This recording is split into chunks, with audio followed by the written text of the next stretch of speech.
di mana yalah kadang kerajaan negeri telah melakukan pelbagai inisiatif, telah menstruktur pelbagai perkara untuk menjadikan dia berhasil 200%. Tetapi sudah tentu dalam perjalanan tu ada masalah yang berbangkit mungkin dari usahawan sendiri. Sebab satu ketika dulu terdapat usahawan Bumi Putra di Melaka diberi peluang untuk memasarkan produk beliau ke pasar-pasar yang besar, tetapi sebabkan tidak mampu untuk mencapai minimum of order, kuantiti yang minimum yang perlu diberikan setiap bulan, maka terbatal kontrak tersebut. Jadi pendapat Yang Maha sendiri bagaimana dengan situasi itu sekarang?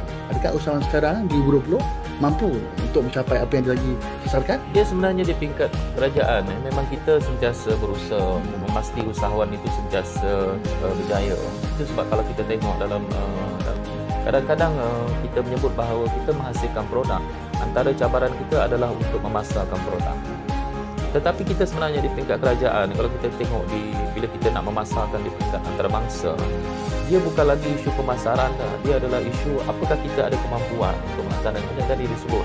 Sebab kalau kita lihat bila nak memasarkan kepada China, isunya adalah volume, bilangan itu, apakah kita mampu, apakah kita bersedia, apakah kita punya modal. Ini adalah cabaran kita. Sebab itu latihan ini mesti kita lakukan secara domestik ini. Kita mesti boleh bekerja, berusaha dalam peringkat domestik kita.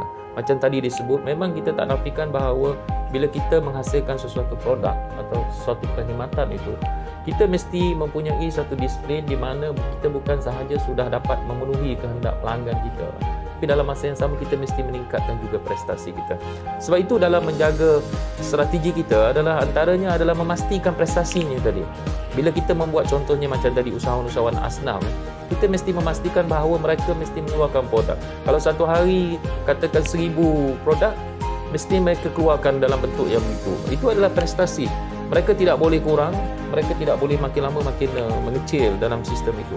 Dan ini akan menyebabkan proses itu tidak akan dapat berjalan ataupun berjaya dengan sempurna. Sebab itu kalau kita lihat, dan lagi satu, kita jangan takut gagal dalam keusahawanan ini, kerana kita tahu bahawa perniagaan ini dia ada untung dan ruginya.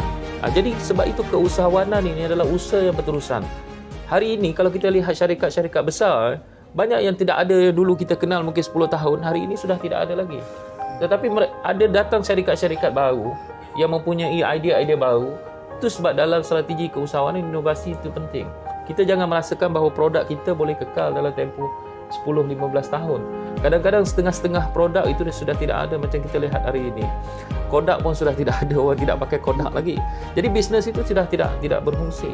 Dan telefon di rumah pun tidak digunakan lagi. Dan kalau kita lihat produk kita, perkhidmatan dan sebagainya, dan kalau kita lihat antara peluang kita akan datang, contohnya macam keusahawanan dalam bidang logistik. Ini belum diteroka lagi secara keusahawanan mikro sebenarnya. Kalau kita lihat mungkin secara besar, mungkin sudah kita tengok Grab, mungkin kita telah tengok Gojek dan sebagainya. Tetapi kalau kita tengok di peringkat domestik kita, sebenarnya keusahawanan perkhidmatan pun masih belum diteroka lagi. Sedangkan kalau kita tengok macam tukang pipe masih lagi meletakkan dia punya tanda-tanda pipe itu di pokok-pokok dan sebagainya. Sedangkan keusahawanan ini boleh distrategikan, dan bagi negara-negara maju ia telah dilaksanakan dengan lebih sistematik. Dan sebenarnya apa yang saya sebut tadi adalah key point dia adalah inovasi.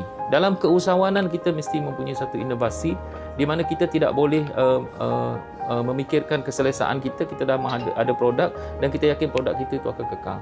Kita harus melakukan penambahbaikan, perubahan. Hatta kalau kita tengok makanan kita pun, apa yang kita makan 10 tahun yang lalu, mungkin ada sedikit inovasi berbanding dengan makanan kita hari ini. Sebab itu kalau kita lihat, kita tidak pernah makan coconut shake 10 tahun, 20 tahun dulu, dan kita juga tidak makan mango float 10-20 tahun dulu. Tetapi inovasi makanan ini sebenarnya menghasilkan sesuatu yang bagus. Itu sebab bagi saya di Melaka ini sebenarnya kita mempunyai inovasi itu kerana kita mempunyai banyak capaian dan sebagainya, dan saya yakin dalam sektor perkhidmatan dia boleh berkembang dengan lebih baik. Kalau kita lihat kebanyakannya kita banyak memberikan fokus kepada sektor pembuatan. Kita buat dodol, kita buat pelbagai barang. Tetapi sebenarnya sektor perkhidmatan juga memberikan ruang yang lebih baik. Contohnya kalau kita lihat perkhidmatan pemandu pelancong kita, sebenarnya banyak kita boleh tingkatkan. Kita ada 17 juta pelancong yang datang ke Melaka. mereka nak tahu Melaka. Tapi kalau kita boleh mempunyai satu pengetahuan tentang Melaka secara keseluruhannya dan dapat menyampaikan mesej dengan lebih baik, dan saya rasa market itu ada pada kita. Sebab itu peluang kita pelbagai, dan kalau kita dapat bekerjasama dengan banyak pihak, sebenarnya kita boleh majukan lagi apa yang kita sebut sebagai